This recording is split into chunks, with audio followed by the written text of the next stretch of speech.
Chapter 10, Chase. We caught up to the group quickly, too quickly. We needed to move faster. I sprinted ahead of them and waved for them to follow. We made the first planned turn into the third shaft entrance to the right. This was a smaller tunnel, one of the exploratory holes that hadn't been fully dug out by an excavator yet. A tall adult would probably bang his head on the ceiling, but we passed through easily. There were no emergency lights in these smaller holes, so we had to flick on our headlamps. I looked back. Finn was bending down to hold Darcy's hand. He didn't look comfortable. "I'm tired," I heard Darcy cry to Finn. "I need to stop." I pulled to the side and leaned against the wall, waving for everyone to pass. "Keep moving," I said. "Take the third turn on your left. Mandeep knows where to go from there." Mandeep nodded as she passed. Finn and Darcy caught up with me and stopped. Darcy sat on the floor, on the verge of tears, her eyes wide with terror.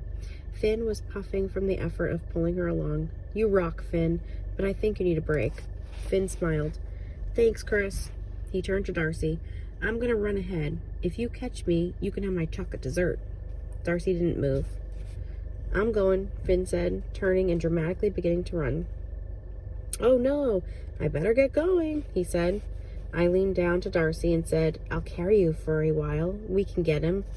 I swung my pack around so it was on my chest, then I picked up Darcy and hoisted her onto my back.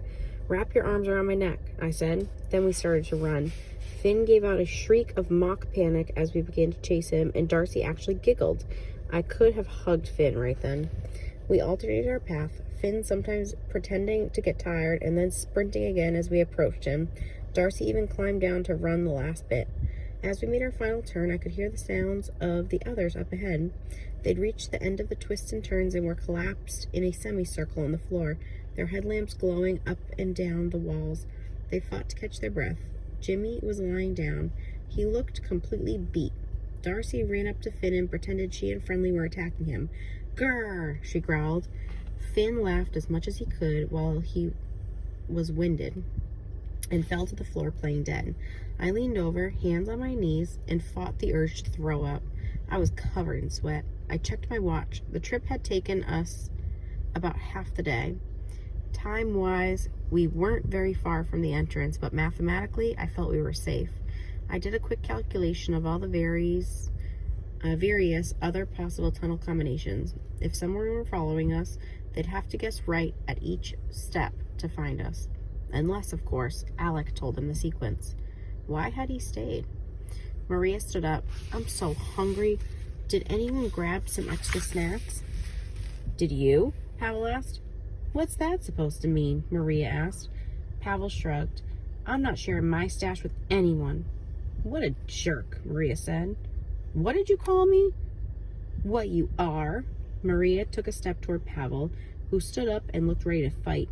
I hurried in between them and held out my arms. "I know we're all on edge," I said, "and I know I was probably a little hyper about moving out so fast."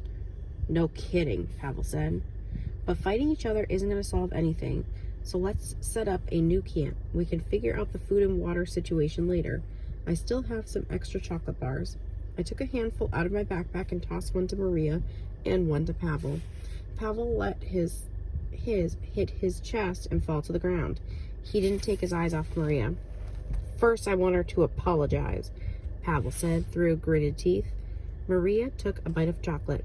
I looked at her, hoping my arched eyebrows would get across how important this was. She lowered her hands. "Pavel, I'm sorry." "Sorry, you're a selfish jerk." Pavel lunged. I pushed him back, but not before he took a swing that connected with my nose. The blood seemed to shock Maria and Pavel back to their senses. I'm sorry, Christopher," Pavel sputtered. "It was an accident." Maria also sounded contrite. "Yeah, sorry, there's just, a lot of stuff right now." I nodded, holding my nose between my fingers. I pointed at Pavel, but I looked at Maria. She lowered her head and said, "Sorry, Pavel." He gave a quick nod, which I hoped was a sign of acceptance. I moved away from the wall. The bleeding seemed to have stopped. "Okay, good. Just, let's all try to remember we have an enemy, and it's not anyone in this room." They nodded. Jimmy's headlamp scanned the tunnel. "Hey, where's Alec?" Mandeep and I looked at each other. She gestured at me with her head. "He locked himself in the infirmary," I said, giving the short version. "He did what?" Jimmy and Pavel said together. I don't know. I have to hope he'll come to his senses and follow us before he's in danger. How will he find us? Jimmy asked. I told him the sequence of tunnels we'd be using. He can find us. What? Pavel said. What if he leads them right to us? It was a risk, I said, but a small one. Like I said, he'll come to his senses. Unless he's dead. I nodded. But that blast door is sealed shut. I'm hoping it can't be reopened. Then why did we run? Maria said. It was a good question. Because there's a chance it will be reopened. Which brings us back to the stupidity of telling Alec how to find us, Pavel said. Everyone started arguing and talking over each other. I had just stopped one fight, and now it looked like everyone wanted a piece of me. Stop! It was Finn. He was standing a few feet away, his fist set aside, his face pinched with anger. Stop talking now! Everyone stopped. Finn walked into the middle of the group. Christopher has kept us safe and fed us and made sure we had water ever since we came down here. How many of us thought to get Alec to the infirmary? How many of you have gone out to look for food and water for everyone, not just himself?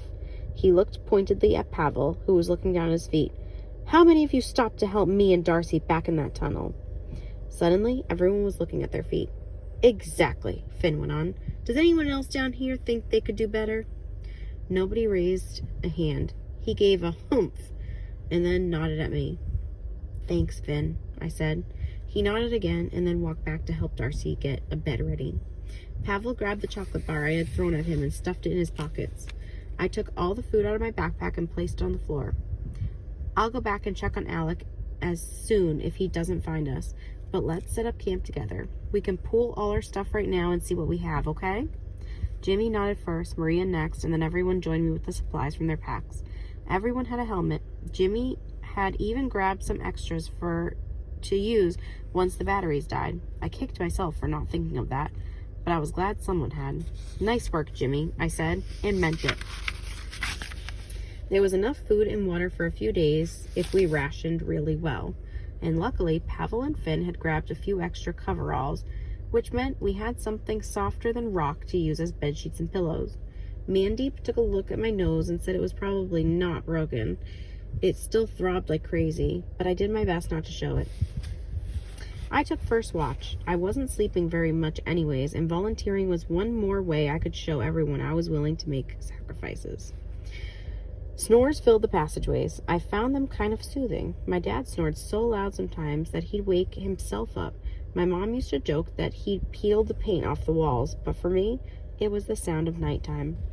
I walked a short way back up the tunnel, close enough to hear the sound of sleeping kids, but far enough that I wouldn't bug anyone, and flicked on my headlamp. I took out my copy of Oliver Twist and wrote the first variation of threes down on the back page. So the book was going to be a map after all, I thought. Then I sat down and finally started to read Dickens' story. The first chapter was all about a baby born in a workhouse. There were a lot of long sentences that basically described him fighting for his first breath. The baby was Oliver. The workhouse sounded like a horrible place, dingy and seedy. I turned the page. His mom kissed him, then she shuddered, fell back, and died. Died? I snapped the book shut. The image of my own mother's death floated in front of me. I dug my fingernails into my palms to stop myself from crying out.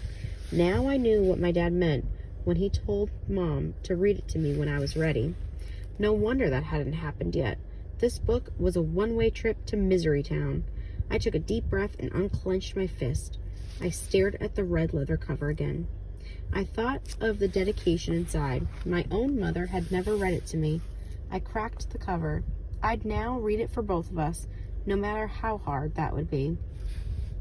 This book meant something to my parents. You didn't give a random book about a mom dying in childbirth to someone who had just given birth to a child. Why was this book so special to them? I started chapter 2.